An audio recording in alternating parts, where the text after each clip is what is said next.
वृश्चिक लगन है। अब मुझे बताइए, वृश्चिक लगन है, ओके, नंबर 1।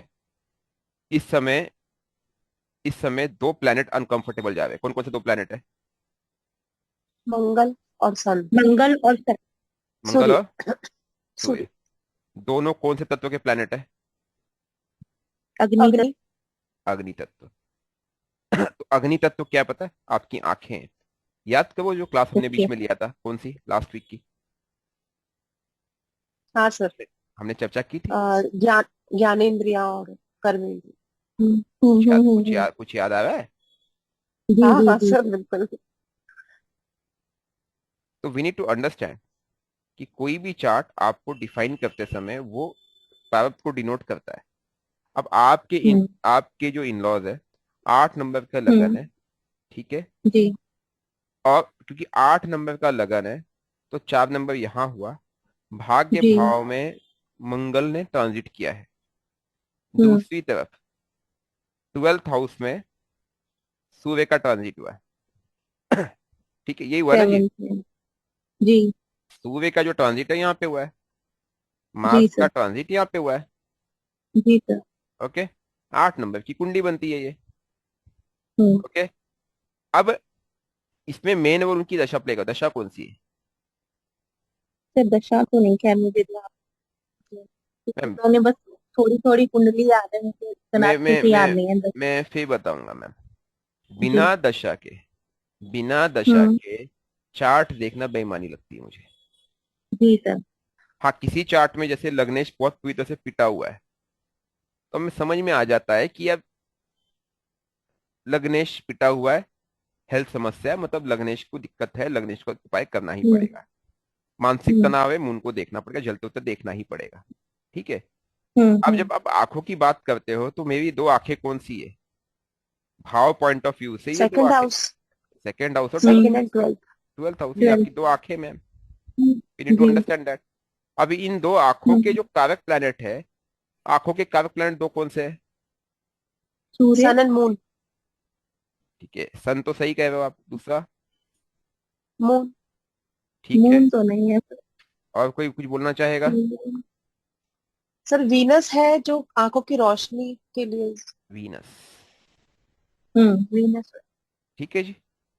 तो कहीं ना कहीं जब भी ये प्लेनेट मैलेफिक होते हैं, और तत्वों के मामले में अग्नि हम्म। तत्व, हम्म। तो आप ना कभी भी ना एक परिप्रेक्ष्य जो एस्ट्रोलॉजी को देखते हो, तो तरीका गलत है, इसीलिए आप लोग हमेशा फेल हो जाते जी सर। हो। आपको तत्व भी देखना है, आपको प्लेनेट भी देखना है, आपको हम्म। भाव भी देखना है। हम्म। ठीक है जी। तो ये चीजें होती है, ये कोई बड़ी चीज नहीं है। और कई बार जब राहु की पॉइजनिंग होती है, तो राहु का खेल शुरू हो जाता है। वही पित्त और वही सन के तंत्र, साथ राहु है। 1 मिनट, वही पित्त वही तंत्र कहीं ना कहीं इन्वॉल्व होते हैं। वो तत्वों की पॉइजनिंग करते हैं, वो प्लेनेट की पॉइजनिंग हम्म। करके पूरा खेल खेल लेते हैं। हाँ जी, हम्म। अब बोलिए। सर सन के साथ राहु है, सन और चंद्रमा क्लोज। और राहु तीनों एक साथ। चैप्टर क्लोज, पिक्चर क्लियर हो गया आपको? जी हाँ, मैं वही करता हूँ। ठीक है जी। ठीक है, नेक्स्ट क्वेश्चन ले लेते हैं।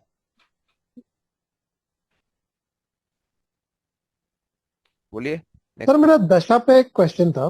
बोलिए। जो हम बेसिकली मून जहां से रहता है, जो नक्षत्र में उसकी वो प्लैनेट की दशा मानी जाती है। तो क्या वो दशा सिर्फ प्लैनेट की दशा मानी जाएगी, या वो दशा वेट वो नक्षत्र की वेट दशा मानी जाएगी? वेट, अभी भी आप दशा को समझ ही नहीं पाए हो। ठीक है जी। दशा 5 तरह की है: MD, हम्म। AD, PD, हम्म। पीढ़ी। PD, SD। SD। हम्म। महादशा, अंतरदशा, प्रत्यंतर दशा, प्राण दशा, सूक्ष्म दशा। प्राण दशा, सूक्ष्म दशा। सूक्ष्म। जब व्यक्ति पैदा हुआ, कोई भी व्यक्ति, आप भी जब पैदा हम्म। हुए होंगे, आपको एक लगन मिला जो कहलाया ल, फर्स्ट हाउस। हम्म। हम्म। ठीक है जी। इस लगन के बाद आपको एक इंपॉर्टेंट आपके मन का कारक चंद्र मिला, वो कहीं बैठा था, मान लेते हैं आपका मुन यहाँ बैठा है। हम्म। तो जब आपका जब जन्म हुआ, तो आपकी आत्मा ने प्रवेश किया, हम्म। आपकी सोल यहां से एंटर करती है। हम्म। ठीक है, ये आपका बर्थ पॉइंट था। जब ये सोल ने एंटर किया तो आपको दो चीजें मिलती है। इसीलिए एस्ट्रोलॉजर्स चंद्र कुंडली क्यों देखते हैं? उसके उसके पीछे पूरा साइंस है, पूरा लॉजिक है। विदाउट लॉजिक बात नहीं करते एस्ट्रोलॉजर्स। इसीलिए कई बार चंद्र कुंडली देखनी भी चाहिए, इसमें कोई गलत नहीं है। हाँ, मैं लग्न पे ज्यादा फोकस करता हम्म हूँ, बट चंद्र कुंडली देखना भी बहुत अच्छा आर्ट है। अब हम्म आप देखो कि आपने यहाँ पे एंटर किया तो आपके साथ क्या क्या चीजें आई। सबसे पहले आपको क्या मिला? यहाँ पे बॉडी मिला, जो लग्न हम्म कहलाया। हम्म, ठीक है। उसके बाद आपको क्या मिला? मन मिला। हम्म, वो मन क्या लेके आया पता है आपके साथ? सबकॉन्शियस माइंड के साथ आपके हम्म संस्कार पास्ट का लेके आया है वो। इसको आप ऐसे करेक्ट इग्नोर नहीं कर सकते। ठीक हम्म है। तो शरीर और मन का मिलन उस आत्मा के साथ जब हुआ, तब ये आपको कुंडली बनी है, ध्यान रखना। और वो माँ के गर्भ में, जब माँ के गर्भ में आप 2-3 महीने के रहे होगे ना, ये तभी हो गया था। हम्म ये तभी हो गया था। हम्म लेकिन इस पे ग्रहों का प्रभाव कब पड़ा? जब आप माँ के गर्भ से बाहर आए। करेक्ट। करेक्ट तो हम्म उसमें आपके मन पे और आपके शरीर पे सबसे इंपॉर्टेंट प्रभाव जो सबसे पहले पड़ा वो दो थे। एक है आपके लगन का नक्षत्र, क्योंकि ये स्थूल हम्म है। बॉडी क्या है? स्थूल है। What is hmm body? Body स्थूल है, मतलब इट्स एग्जिस्ट। नश्वर। जैसे मैं हम्म बोलता हूं आप राहुल हो तो आप दिखते हो। हम्म ठीक है, मेरा नाम राहुल है तो उस शरीर को आप बोलते हो मैं हमेशा मैंपन है उसमें, वो शरीर दिखता है। लेकिन क्या आपका जी मन दिखता है कहीं? ये बताइए। नहीं नहीं दिखता ना। तो हम्म बॉडी का जो नक्षत्र था वो फिक्स है। हम्म जो बॉडी का नक्षत्र था वो राइट फिक्स है। राइट वो फिक्स है। हम्म ऐसे ही, ऐसे ही जो मून है, मून का भी एक नक्षत्र था। Hmm correct. Likewise, yes likewise moon का भी एक नक्षत्र था। और उस हम्म मून का जो नक्षत्र है वह बर्थ, उस समय के हिसाब से जो संस्कार व्यक्ति लेके आया था, ठीक है, हम्म वह उसको एक नक्षत्र मिला। ओके। तो that is starting point. Of the mind पहले बात समझो। जो हम्म कर्मा है, जो बॉडी आपका है, ये जो बॉडी है, ये जो आपका जो बॉडी है, जिस बॉडी का आप हम्म इतना गुणगान करते हो, वो आपको माँ के गर्भ में जो माँ भोजन करती है उन पंच तत्वों से मिला हम्म है। लेकिन वो हम्म बॉडी आप लेके नहीं आए हो। आप लेके क्या आए हो? आपका मन लेके आए हो। Right right. आपका मन और हम्म संस्कार लेके आए हो, और उस आत्मा के साथ आया है। तो वह आपका एक स्टार्टिंग पॉइंट है, एक ओरिजिन पॉइंट है। हमें ये चीज समझने की आवश्यकता है। जी जी ठीक है। अब यस इसके बाद इस स्थूल बॉडी, इस मन के साथ साथ, इस स्थूल बॉडी इस मन के साथ साथ आप जैसे से कर्म करना चालू करते हो तो आपको एक दिशा मिली, और वो दिशा का काम दशा देती है। तो जब जो मून जिस नक्षत्र में होता है जन्म के समय, वो आपका ओरिजिनेटिंग पॉइंट बना। इसलिए आप देखोगे कई बार बैलेंस दशा करके एक दिखाता है कि भाई इससे पैदा हुआ, उसके बाद इसकी बैलेंस दशा ये थी। करेक्ट दिखाता है नहीं दिखाता जो है? हम्म, हाँ तो बैलेंस दशा का मतलब जिस है कि 2 महीने की दशा, 2 साल की दशा पेंडिंग है, उसके बाद दशा बदल जाएगी। उसके बाद आपका हम्म आप नेक्स्ट ट्रांजिशन फेज में चले गए, और आपको पता चलने लगा कि अब मेरे नेक्स्ट ट्रांजिशन फेज में आपको क्या मिल रहा है। हम्म ठीक है। तो ये एक्चुअल में दशा यस का कंसेप्ट है। तो जैसे जैसे नक्षत्र, क्योंकि उसका एक ऑर्डर है, उस ऑर्डर पे भी हमने काफी डिटेल चर्चा की थी, पुराने वीडियोस देख लेना। अभी हम उस पर चर्चा नहीं करेंगे। ठीक है। हाँ नहीं मेरा क्वेश्चन क्या था कि वो सपोज नक्षत्र को ज्यादा इंपॉर्टेंस मिलेगा कि सर नक्षत्र, आप दशा की बात कर रहे हो, नक्षत्र की बात कर रहे हो, आप क्यों कंफ्यूज हो रहे हो? जब दशा की बात कर रहे हो तो दशा की बात कर रहे हैं। तो जब मून पहले अगर मार्स के नक्षत्र में है तो मार्स की दशा हुई, हाँ और मार्स के बाद वो करेक्ट उसी ऑर्डर में चली। मार्स के बाद किसकी दशा आएगी? राहु की आएगी। हाँ राहु हाँ के बाद हाँ किसकी तो दैट आएगी? जुपिटर की नक्षत्र आएगी। Holds no particular this thing ना वही मेरा क्वेश्चन सर था नक्षत्र होल्ड करता है, लेकिन वो अलग तरीके से करता है। दशा और नक्षत्र दो टिपिकल चीजें हैं। मून का जो हम्म नक्षत्र है वो दशा डिफाइन कर रही है, आपके पास हम्म प्रारब्ध पेंडिंग कर्मा के हिसाब से। इसीलिए जैसे ही आप किसी दशा को पॉजिटिवली हैंडल करते हो तो उसका रिजल्ट अगली हम्म दशा पे ही पड़ता है।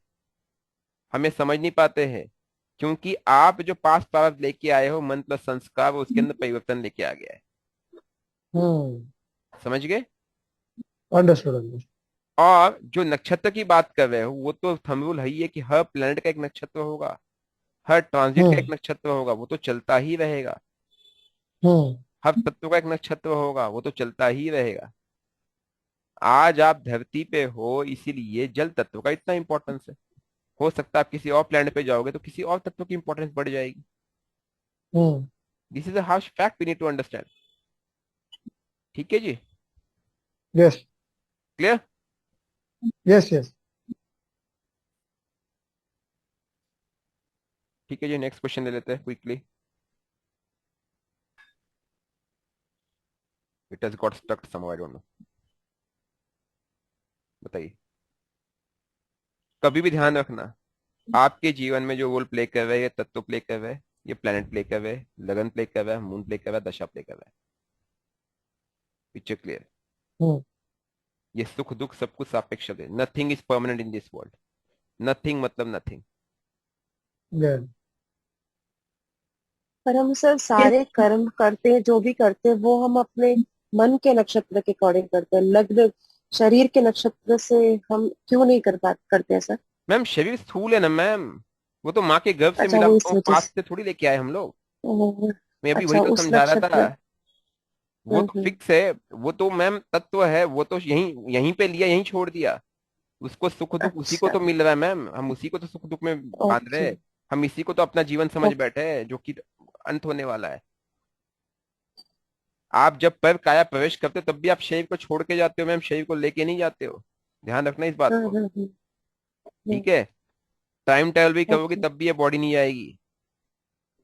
हाँ, नहीं जाएगी सर। पास्ट से सिर्फ दो चीजें आई है, आत्मा आई है और मन आया है। हम्म। या मन या कहो या संस्कार कहो। शरीर हमें यहाँ मिला है।